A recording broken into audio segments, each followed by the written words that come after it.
Now we will discuss a problem from the helical gear which is of the type 1.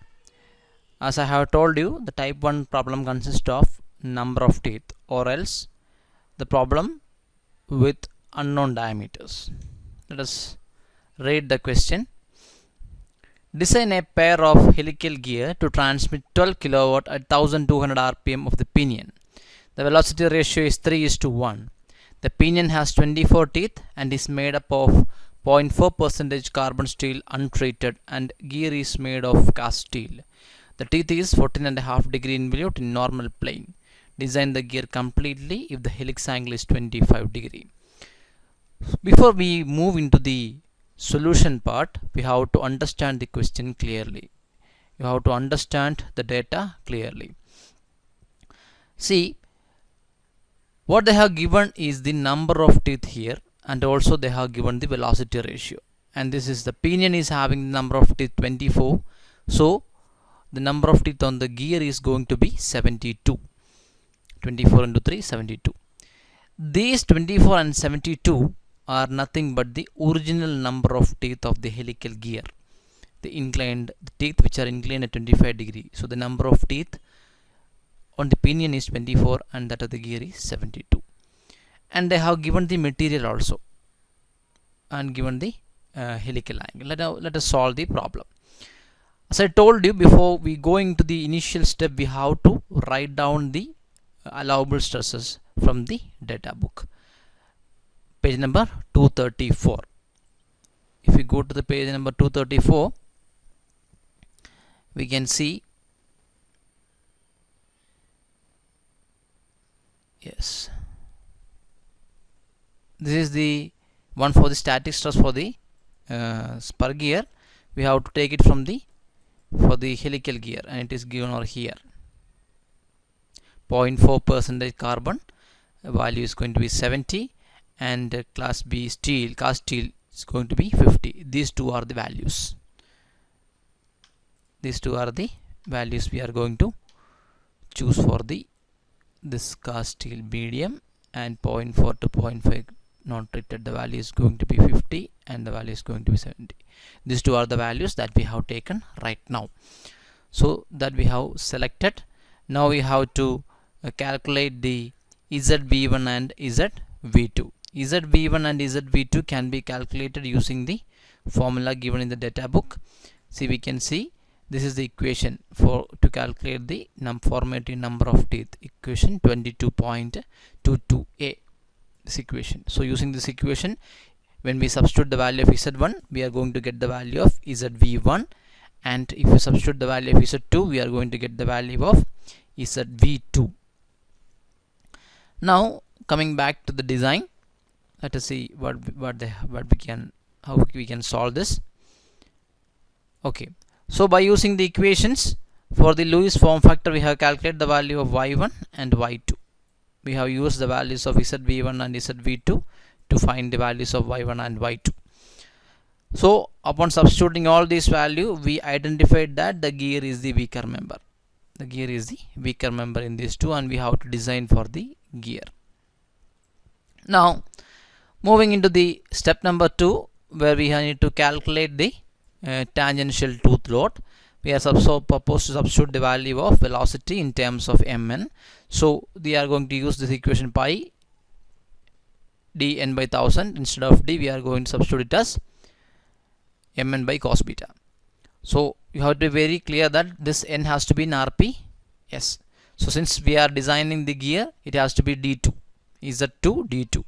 So the actual number of teeth, this is not the virtual number of teeth, this has to be the actual number of teeth, because we are designing the helical gear, not the virtual one.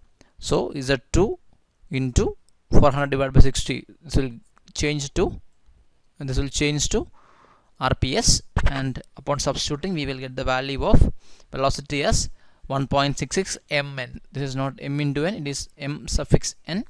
So this is the value of velocity, and the CS we are going to select it as 1.5 using the heavy shock intermittent condition from the table 12.8. So on substituting the values, we are going to get the FT as 10,843 divided by mn. This is going to be the value we have obtained. Right now we have the value of FT in terms of Mn. Moving forward, in the step number 3, we will calculate the tangential tooth load using the Lewis equation. So we have already discussed this equation. Now let us see how the substitution is going to be done. This is not simply M, this has to be Mn. Okay, so upon substituting, Ft is 843 by Mn is equal to pi. Sigma, the weaker one, is going to be 50. B, 10 Mn, 0.1169 into Cv by 1.25. Cw value is going to be taken as 1.25 for the scanned lubrication, and 1 Mn is missing over here. This Mn is missing out here. So if you substitute it, this has to be one more Mn has to come over here. It has to come somewhere in between. It has to be Mn here, like that. We have to substitute the Mn value. So that Mn is missing here, you have to add that Mn also. 10 Mn, along with that you have one more Mn, then only we will get the value of Mn cube Cv. One Mn is missing over here. So the value is going to be Mn cube Cv should be greater than 74.25. So similar to that of the previous one, we have to solve this cubic equation by using the trial and error method. So anyway, I have taken this module directly as 6. You can start it from 5 because 5q125. Anyway, I have directly taken it as 6. First take the value of 6 for module Mn. This is not for M, this is for the Mn. Again, the correction is there. This is for Mn.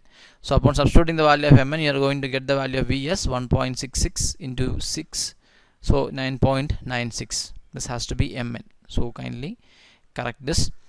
And the value of velocity is going to be 9.96, and the Cv value is going to be 0.3798 using the equation. Now let us go to the data handbook and see what is the equation given over there for Cv. Cv, we have got separate equations.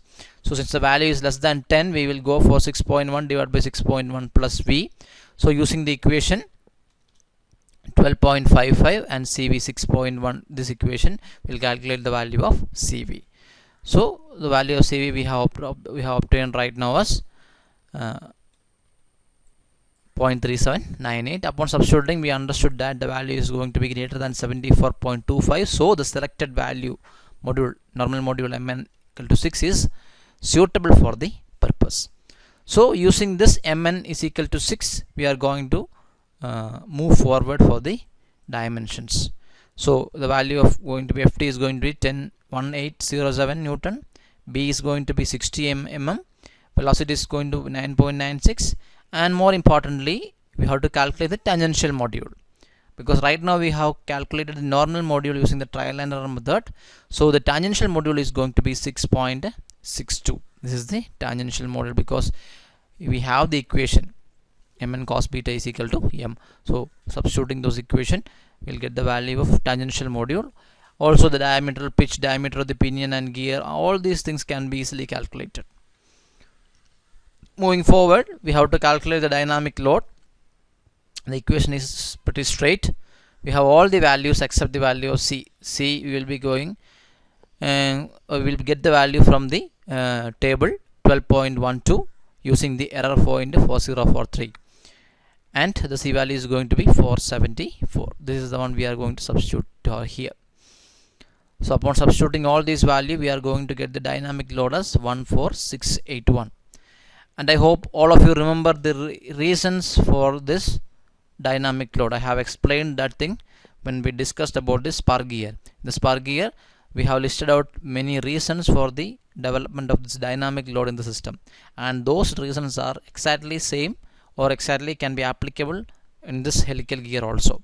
So those are the same reasons for the occurrence of this dynamic load in this helical gear also.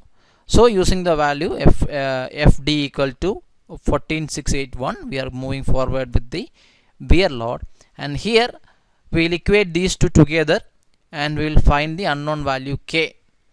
B we have already calculated, D1 is also available with us, and Q is obtained as 1.5, and finally the value of K we have obtained as 0.8426. So using the value of 0.8426, Let us go to the page number 240 and see what is given over there. Yes, this is the page number 240, not 240, yeah, this one, 239, it's not 240, 239. So using the value of 0.8 something, the nearest to 0.82, so the nearest value is going to be 0.991, this one. So the corresponding to that value, the hardness is going to be 350 and 250. That means 350 is going to be the pinion, and for the gear it is going to be 250. So this is the hardness we are supposed to give for the pinion and gear in order to have a higher wear load compared to that of the dynamic load. So we have concluded that the hardness value for the pinion is 350 and for the gear is 250 bhn. And if we have, or if we surface treat these values, definitely the wear load is going to be greater than dynamic load, and that is the safer condition to make this helical gear operate in a application. So this is a very similar procedure, only confusing point is the calculation of Mn and the relationship between Mn and the tangential module and the normal module. So this is how we have supposed to calculate the design or carry out the design of a helical gear. So when we discuss, it seems to be very small design procedure, but when you actually solve this, you will understand how much you have to solve for all these things, because all these variables has to be calculated using certain form of equation, or it has to be obtained from some tables. So you have to cross refer many equations, you have to cross refer many tables. So practice is required to solve, to understand the design procedure. Moreover, you may be asked, or any kind of questions can be asked based upon the data. You should be able to improvise the design, and from this lecture you try to understand how the design is being carried out, what are the concept behind this, or what are the equations available there in your data handbook, and how can you use those equations if some data is being is different from the one which is given in the question. So in the next class we can have a question on the with the diameter is given, type 2 questions. That's all for now. Thank you for time.